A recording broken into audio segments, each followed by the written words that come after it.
আসসালামু আলাইকুম। এইচএসসি 25-এর যারা ইমপ্রুভমেন্ট দিবে তাদের জন্য একটা কথা, সেটা হচ্ছে তারা কোন মডেল টেস্ট ব্যাচে ভর্তি হলে উপকার হবে। এই প্রশ্নটা আমাকে অনেকে করতেছে, কিন্তু খুবই দুঃখের বিষয় যে আমরা যারা ইমপ্রুভমেন্ট দিতে চাচ্ছি বা দিব তাদের জন্য কোনো স্পেশালি এক্সাম ব্যাচ কোনো বড় বড় কোচিং সেন্টার রান করতেছে না। কারণ এটা স্বাভাবিক, তারা কয়টা কীভাবে রান করবে। তারা শুধু এইচএসসি 26-এর জন্য কোর্স রান করতেছে এবং সেটা ফুল সিলেবাসে, এবং ইংলিশের কোশ্চেন প্যাটার্নটা চেঞ্জ। আমাদের মানে এইচএসসি 25-এর জন্য যে সিলেবাসটা ছিল বা যে প্যাটার্নে ছিল, 26-এর জন্য ওই প্যাটার্নটা নয়, ওটা চেঞ্জ হয়ে গেছে। কারণ এদের তো ফুল সিলেবাস। তাহলে তুমি কি করবা? তোমাকে তো নিশ্চিত পরীক্ষা দিতে হবে, কারণ তুমি একবার মারা খাইছো ভাই, সেটা তুমি জানো। তুমি বেশি বেশি পরীক্ষা দাওনি, এই জন্যে মারা খাইছো।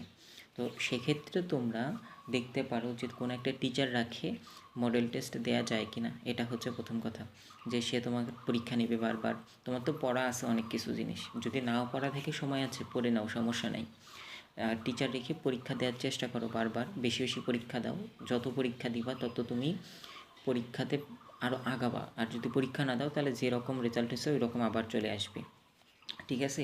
এবং অনলাইনে বিভিন্ন মেন্টরশিপ প্রোগ্রামগুলো আছে, বিভিন্ন ভাইয়ারা, মেডিকেলের ভাইয়ারা, বিভিন্ন ইঞ্জিনিয়ারিংয়ের ভাইয়ারা চালায়, সেগুলো ট্রাই করতে পারো। এগুলো খুবই ভালো। কিন্তু এই জায়গাগুলোতে দেখা যায় কি, তুমি অনলাইনের ক্ষেত্রে অফলাইনের মতো করে পরীক্ষা দিতে পারো না। অফলাইনে যেরকম লিখে লিখে পরীক্ষা দেয়, এই জিনিসটা হচ্ছে তোমাকে না অন্য একটা ফিল দেবে এবং অন্য একটা অভিজ্ঞতা দেবে এবং পড়ার প্রতি একটা আগ্রহ বাড়াবে। সেটা হচ্ছে যদি তুমি খাতা কলমে লিখে পরীক্ষা দাও, ওএমআরে এমসিকিউ পূরণ করো, এরপরে হচ্ছে খাতাতে দিচ্ছ পরীক্ষা, সেটা তোমার চেক করতেছে, সুন্দর করে লাল কালি দিয়ে চেক করতেছে, এই ব্যাপারটা যদি থাকে সেক্ষেত্রে তুমি পরীক্ষা দিয়ে খুব মজা পাবা। এটা হচ্ছে অনলাইনে অন্য কোথাও আছে কি না জানি না। আমি ক্ষুদ্র মানুষ, একটু চেষ্টা করি। আমার একটা ছোট্ট একটা ব্যাচ আছে, আমি সেখানে শুরু থেকে, আমি এসএসসি 24 ব্যাচ থেকে যখন কোর্স শুরু করি তখন থেকে আমি এরকম করেই পড়ানোর চেষ্টা করি। ওএমআর এমসিকিউটা নিয়ে ওএমআর এমসিকিউ কাটা, এরপর হচ্ছে খাতাতে লিখে সিকিউ দিচ্ছে, সেটা হচ্ছে সিকিউটা খাতা চেক করা। সিকিউ এমসিকিউ দুটাই প্রতিদিন পরীক্ষা হচ্ছে।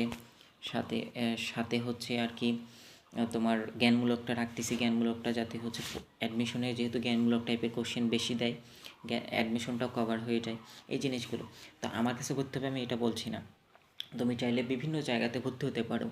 তো এই বিষয়গুলো খেয়াল রাখবে যাতে তুমি অফলাইনের মতো করে একটা পরীক্ষা দিতে পারো। অফলাইনে ভর্তি হতে এখন প্রচুর প্রচুর টাকা যাবে, টিচার রাখলেও প্রচুর টাকা যাবে।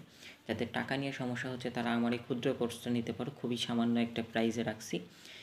এবং যে প্রাইজে রাখছি, তুমি যদি 90% মার্ক পাও তোমার টাকা তোমাকে আবার ফেরত দেওয়া হবে, বুঝছো? এরকম আর কি কাহিনি। তো যদি ভর্তি হতে চাও সেক্ষেত্রে আমার সাথে যোগাযোগ করো। আর যদি ভর্তি হতে না চাও সেক্ষেত্রে বাসায় টিচার রাখো বা অন্য কোথাও ভর্তি হও, তবুও পরীক্ষা দাও। পরীক্ষা না দিলে কিন্তু ভালো করবে না, আগেই বললাম। তো পরীক্ষা দিতে হবে, বেশি বেশি পরীক্ষা দিতে হবে, এই জিনিসটা খেয়াল রাখো।